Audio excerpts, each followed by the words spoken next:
Earlier this year, I went on a cruise by myself, 2 weeks, 5 countries, and about 300 digital nomads, and it was not like I expected. Hi, my name is Stella. I'm a full-time digital nomad, full-time traveler, and I have been solo traveling for over 10 years. Today, I wanted to talk a bit more about the Nomad Cruise. I'd never been on a cruise before, and I think when a lot of people hear a digital nomad cruise, they either think must be boring, or it's one of those places where it feels very commercial and fake, like everyone just trying to sell you stuff. But it was actually none of those things. And that's also why I really wanted to make this video. I've been getting a lot of questions about what the Nomad Cruise is like, what it is even like to be on a cruise, what to know, what to expect, what to bring, what not to do, so that you can decide whether or not you should join the next one. But before I go into the details of the Nomad Cruise, I want you to understand why I went on it in the first place. So I have been a digital nomad for almost 3 years. And on my social media and on my channel, I talk a lot about how much I love this life, how I think it's great, how I love traveling. I love solo traveling. But of course, I also talk about some of the negative things, which generally can be loneliness or just not meeting the right people, feeling a bit isolated sometimes too. I think that is also why when I heard about the Nomad Cruise, I was quite intrigued, because most of the people I meet, I would say, are not necessarily digital nomads. It's a lot of travelers, and it's a lot of people that might travel for a bit and then go home. So it's not always that I meet digital nomads, which of course is the most fun because they have this similar lifestyle. I am mainly telling this because I will be on the cruise again. I want to inspire other people to go on this cruise with me. And I want to talk about just the parts of the cruise that really surprised me, that I just didn't know about, that I think are good to know before you book something like this. But yeah, that's the reason I booked it. I think meeting the right people makes all the difference. And this cruise is exactly that. It makes you meet the right people, the people who love traveling, who are, most of them, digital nomads or want to be digital nomads. And the Nomad Cruise is mainly sold as also a networking event, like to make friends, to make connections, and to learn. So there are a lot of events on board, like talks from experts about every topic that you can think of, like AI, of course, real estate, mindset, social media, you name it. The most interesting topics were there. And there were about 3 to 4 talks almost every single day. So you can just pick whichever one you like. You can go, you can not go to any, you can go to all of them, completely up to you. Plus, of course, then there's just the normal cruise life, and then the other extra events that they do, which I'll come back to. There's a couple things that I think I would have loved to know before I got on a boat. I think one big thing that a lot of people worry about before they get on a cruise or on a boat in general is seasickness. I get very motion sick. I get sick in cars. I get sick in roller coasters. I am not great with seasickness, motion sickness. But it was not at all as bad as I thought it would be. The trip I did was from Hong Kong to Malaysia, to Brunei, to Vietnam, and back to Hong Kong, and then to the Philippines. So that was 12 days where we did a couple days on sea, then one day at the stop, another day at sea, and then a stop. So it was quite balanced between sea days and days off the boat. There was only one day that I think was a bit rougher. I heard more people complain about seasickness, but it really truly wasn't that bad. You're also kind of distracted the whole day. You can always go back to your cabin and sleep.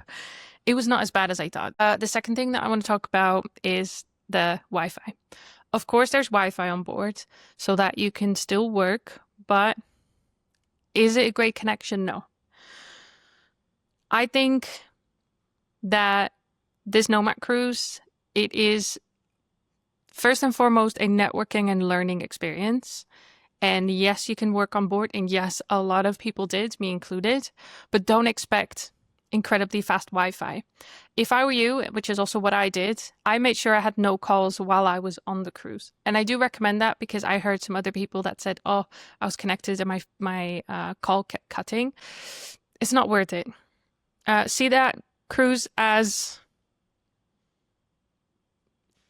not really a break, but do light work on that cruise. Make sure that you've done most of your really heavy work before or do it after.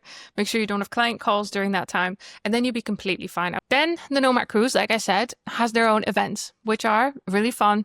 They're always about getting to know each other, or networking, or just having fun. So there were a lot of themed parties, which personally I am not a fan of.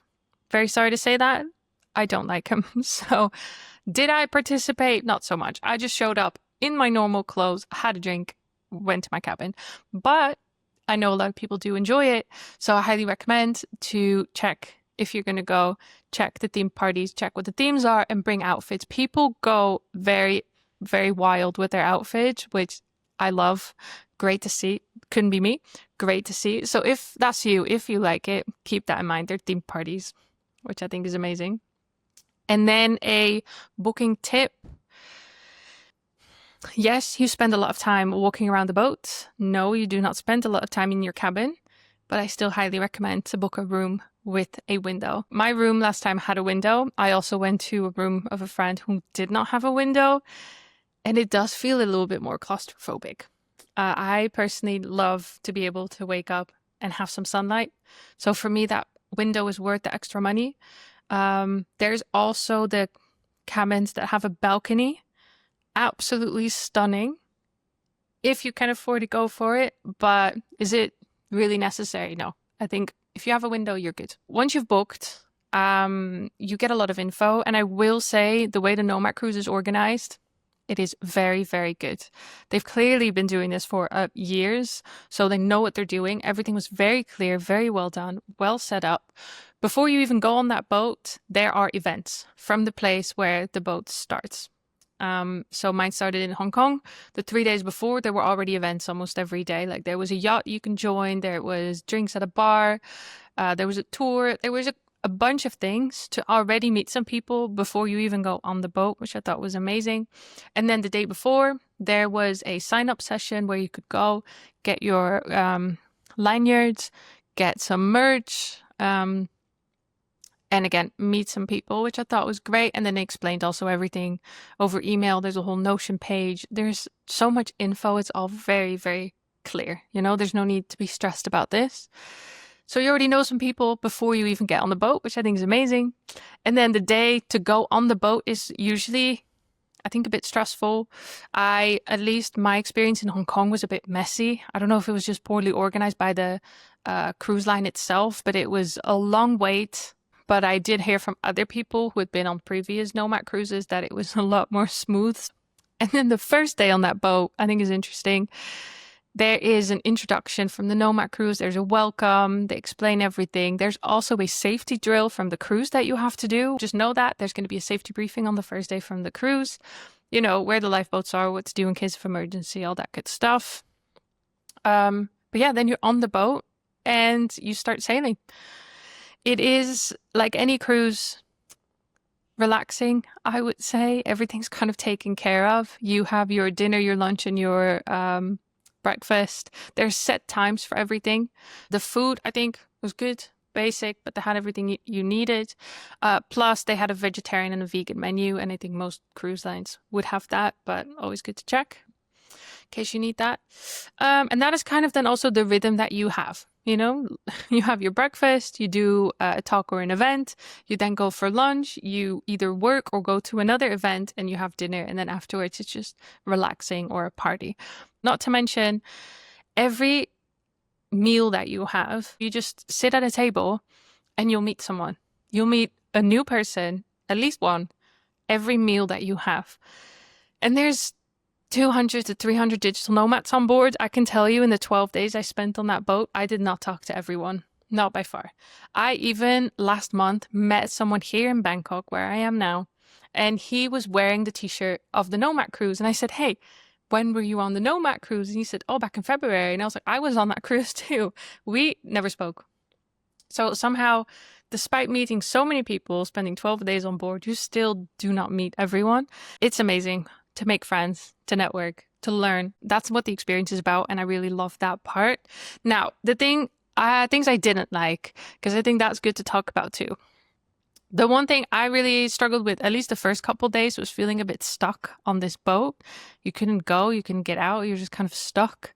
And I really had to get used to the feeling of the boat, that movement that you constantly have. I will say that I slept quite well though, luckily, but that took a bit of getting used to. And this is a bit of a warning for other people.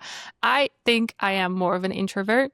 And I think by day 7 or 8, I did feel so incredibly tired and done because I wanted to go to as many events and talks as possible. And that is just too much. So my recommendation, if you go, pick the ones that you really, really care about, but also take your time to recharge. Because 12 days or maybe even longer, I think the next trip is 16 days that I'm going to do. It's a lot of time to be that social. So take your time also for yourself. Hide in your cabin every once in a while. Do a bit of work. Put on headphones. Be on your own for a bit. Then a big topic that I think is important to talk about, obviously, the costs. So let me state the obvious. It is not cheap. Cruises, I think in general, not cheap.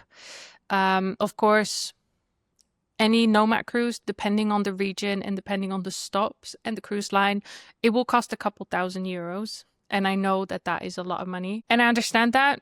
I understand that that is expensive just to make friends. But I would say it is definitely a lot more than that. It is not just to make friends. It is literally to build your community. And I think that the people that I've met there are we're so much more in line on the values that we have and how we live our life and our lifestyle and what we want, that we also understand each other a lot more. I think the connections that you make are just a bit stronger. A lot of people go on these Nomad cruises very often. So you also meet the same people if you want to. Plus, they're all digital nomads. They understand this lifestyle. I definitely feel like I got a lot out of that cruise, in knowledge, in friends, in networking opportunities. Plus, it's just a really unique experience. I'd never been on a cruise before, and I loved it. It was crazy, but I loved it. So yes, it is a lot, but I do think that it is worth it. And then I also want to talk about what happens after the cruise. So the cruise ends in a location, doesn't really matter where. There's usually events there too. So they will host like a reunion, dinner or drinks that you can go to. There will be events and tours in that place too that you can add on if you want. Plus, I know last time my trip ended in the Philippines, I know some people from the cruise still spent a whole 2 months together, I think somewhere on an island in the Philippines, just living life, working. And I thought that was pretty cool. I couldn't stay, unfortunately. I had to go somewhere else. But I think that was pretty cool too. So it's not just those couple days on the boat. It is also the week before, and it can be weeks or months after as well. So all of that combined, I think it just makes for a really, really interesting and good experience. I think where my tips and my explanation of what the Nomad Cruise is. Now, I personally will be on the cruise in November from Barcelona to the Dominican Republic. We go from Spain to Morocco to a couple islands in the Caribbean, and then we stop at the Dominican Republic, which I'm very excited for because I have not really been much that way, especially not Central America. So very excited for this. Hope to see you there. In case you are interested, I have a €100 discount. I'll put the link in the description below. I'll add some more details so that you can have a look. And if you have any questions, let me know. If you want more detailed information on a specific topic, let me know. If you want to know more about solo travel, digital nomad lifestyle, not just of me, but also other people, then have a look on my channel because I talk a lot more about this topic, how I make it work, what I do. And then you can listen to it there every week on my podcast, The Out of Office Club. And don't forget to follow me on social media too, especially Instagram. That's where I post a lot more about my life, what it's like to travel full time. And then thank you for listening. Let me know if you have questions. And then I hope to see you on the Nomad Cruise. Bye bye.